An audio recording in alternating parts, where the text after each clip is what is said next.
वालेकुम जी, मेरा नाम है डॉक्टर फुरकान आरिफ। और ये जो हमारे पास आज पेशेंट है, इसकी कंप्लेंट ये है कि ये बाहर गई है, दूसरी कैट के साथ इसकी फ़ाइट हुई है और ये अब टांग नीचे नहीं लगा रही। अब ये उनकी जो है ना, नीचे ना लगाना, ये दो तरह से चीज़ें होती हैं। यहाँ तो कोई फ्रैक्चर वगैरह हो गया, टांग डैमेज हो गई है, या गेंद गिरी है, या टांग फ्रैक्चर का एक रीज़न होता है उसको टांग नीचे ना लगाना या निपिंग करना।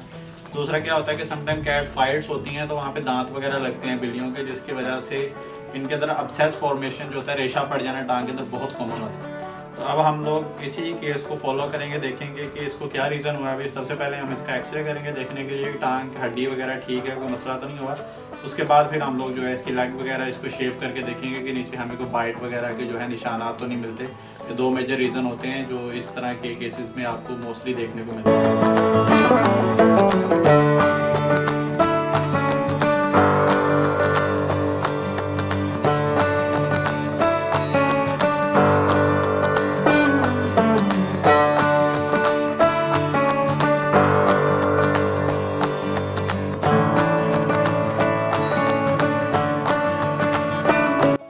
अब जो हमने इसके एक्सरेज किए हैं, आप ये देख सकते हैं इसकी जो लेग है वो कम्प्लीटली इंटैक्ट है, कोई फ्रैक्चर वगैरह तो नहीं हुआ हुआ इसके अंदर। तो जो हमारे पास अब फिर दूसरी पॉसिबिलिटी है वो ये है कि इसको जो है वो दूसरा कोई वुंड इंजरी या अपसेस वगैरह जो है इसको हो सकता है। तो अब ये देखेंगे इसकी लेग जो है सारी क्लियर है, सारी बोन्स इंटैक्ट हैं, कोई फ्रैक्चर वगैरह जो है वो इसको नहीं है अल्हम्दुलिल्लाह। ये जो फ्रैक्चर होना ज़्यादा परेशानी वाली बात होती है। बाकी फर्दर इसको अभी शेप वगैरह करके तो इसके देखते हैं नीचे से स्किन की क्या कंडीशन है, कोई वुंड वगैरह है या क्या चीज़ इसके अंदर है जो इसको लेमनेस करवा रही है। जो हमारे पास दूसरा ऑप्शन है वो ये है कि हम इसकी लेग शेप करके देखेंगे नीचे वुंड वगैरह या इस तरह कोई चीज़ तो नहीं है, अपसेस तो नहीं बनी हुई है, इस तरह की कोई इंजरी तो नहीं है। जो हम लोग बालों के नीचे समटाइम इसलिए लॉन्ग हेयर जो पर्शियन कैट्स होती हैं उनके बालों के नीचे इंजरीज रह जाती हैं जो कि देखना ज़रूरी हो। तो उसके लिए इसकी लेग शेप करेंगे, देखेंगे कि क्या चीज़ निकलेगी।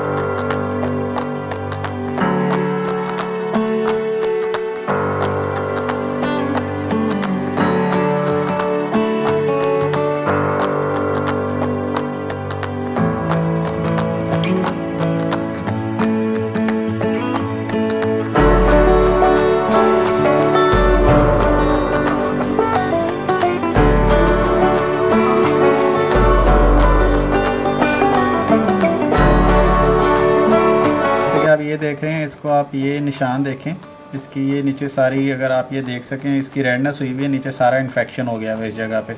तो ये वाला निशान इसकी बाइट का है, यहाँ तो यहाँ पे बाइट हो सकती है, यहाँ तो यहाँ पे क्या हो सकता है कि स्क्रैच हुई हुई हो।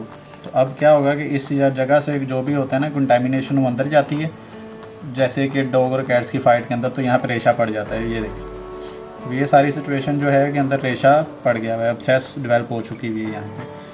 तो ये जो इतना रेशा पड़ जाना और ये इन्फेक्शन हो जाना, इस तरह की कैट्स फाइट में बहुत कॉमन ये चीज़ होती है।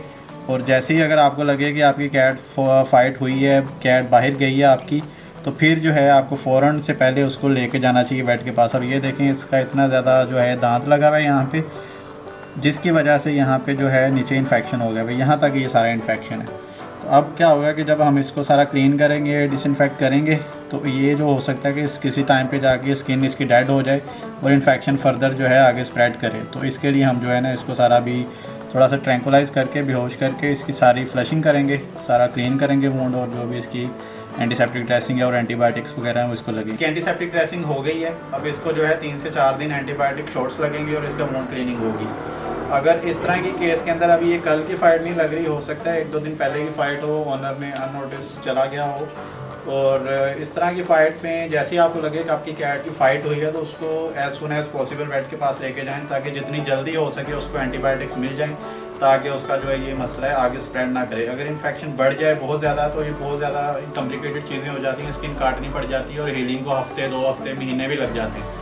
तो कैट फाइट को लाइटली नहीं लेना चाहिए। कैट फाइट के अंदर समटाइम, अभी देखें इसकी टांग बिल्कुल नॉर्मल नज़र आ रही है, कोई ब्लीडिंग नहीं, कैट की स्किन के अंदर ब्लीडिंग बहुत कम होती है। अभी इसको पता भी नहीं लगा कि इतना वुंड हुआ है, ना कोई ब्लड था ना कुछ, तो ऑनर को नहीं लगा कि कोई ये सीरियस कंडीशन हो सकती है। बट क्या होता है कि जब आप एक लंबा अरसा कैट के अंदर वो इन्फेक्शन चला जाता है, क्योंकि दूसरी कैट्स होती हैं उनके नाखून और दांत बहुत शार्प होते हैं, या शार्प इंजरीज होती हैं, पॉइंटेड जो इंजरीज हैं वो समटाइम नज़र भी नहीं आती, ना कोई ब्लीडिंग होती है। तो जब भी आपको लगे कि आपकी कैट बाहर गई है फाइट करके ये लंगड़ा रही है, तो उससे फ़ौरन उसको डायग्नोज करवाएं कि फ्रैक्चर तो नहीं है। फ्रैक्चर अगर नहीं है तो स्किन के अंदर कोई वुंड वगैरह या इस तरह की चीज़ तो नहीं है, ताकि उसको टाइमली एंटीबायोटिक मिले और वो टाइमली जो है वो ज़्यादा स्प्रेड ना करे और वहीं पे इन्फेक्शन रुक जाए, वहीं से ख़त्म हो जाए। अगर इन्फेक्शन आगे बढ़ जाता है, रेशा पड़ जाता है, सेल्स डेवलप हो जाती है, फिर उसको ड्रेन करना, उसकी ट्रेनिंग करना। अब इस केस के अंदर अब इसकी ट्रेनिंग होगी, कुछ दिन इसको एंटीबायोटिक्स लगेंगी, तो ये थोड़ा सा लंबा प्रोसेस चलेगा। अगर फ़ौरन इसको एंटीबायोटिक लग जाए तो 3 दिन के एंटीबायोटिक के कवर से वो चीज़ें क्लियर अप हो जाती हैं। तो कैट फाइट के फ़ौरन बाद आपने एंटीबायोटिक का कवर ज़रूर दिलवाना होता है। अगर इस तरह के कोई मार्क्स हैं, दांत लगे हुए हैं, स्क्रैच लगा हुआ है, तो वो एरिया जहाँ पे लिंकिंग करी वो शेप वगैरह ज़रूर करवाएं, उसके एक्सरेज वगैरह करवाएं, ताकि ये चीज़ें कॉम्प्लिकेट होने के बजाय जल्दी आपके काबू में आ सकें और इसको ज़्यादा पेन ना फील करनी पड़े। अब ये 3 से 4 दिन पेन किलर्स के ऊपर रहेगी, इसकी पेन मैनेजमेंट होगी, एंटीबायोटिक के ऊपर रहेगी, मूड इसका ड्रेसिंग होगी, तो फिर ये जाके इंशाल्लाह ही बेहतर हो जाए। होपफुली ये वीडियो आपको काफ़ी इन्फॉर्मेटिव लगी होगी। अगर आपकी कैट भी बाहर जाती हैं जो कैट फाइट के अंदर इन्वॉल्व होती हैं, उस तरह की कैट्स को स्पे और न्यूट्रल करवा देना रिकमेंडेड होता है, क्योंकि जो एनिमल स्पेड नहीं होते या न्यूट्रल नहीं होते उनकी टेंडेंसी बाहर जाने की और दूसरी बिल्लियों की टेरिटरी में जाके लड़ने की, मार खाने की ज़्यादा होती है एज़ कम्पेयर टू जो नॉर्मल कैट्स होती हैं। तो स्पे और न्यूट्रल करवाने से ये वाले जो मसले होते हैं ये काफ़ी कम हो जाते हैं। जो लोग पूछते हैं कि हमें क्या फ़ायदा है, तो ये फ़ायदा होता है कि स्पे और न्यूट्रल नहीं करवाया होगा एनिमल को, तो वो बाहर जाएगा, लड़ेगा, इस तरह के ज़ख्म जो है वो उसमें इन्वॉल्व होगा, इवन जान भी जा सकती है। इतनी सीवियर फाइट्स होती हैं कि एनिमल की डेथ भी हो सकती है। किसी डॉग के हाथ आ जाए तो फिर तो एनिमल एक्सपायर ही होता है ऑलमोस्ट।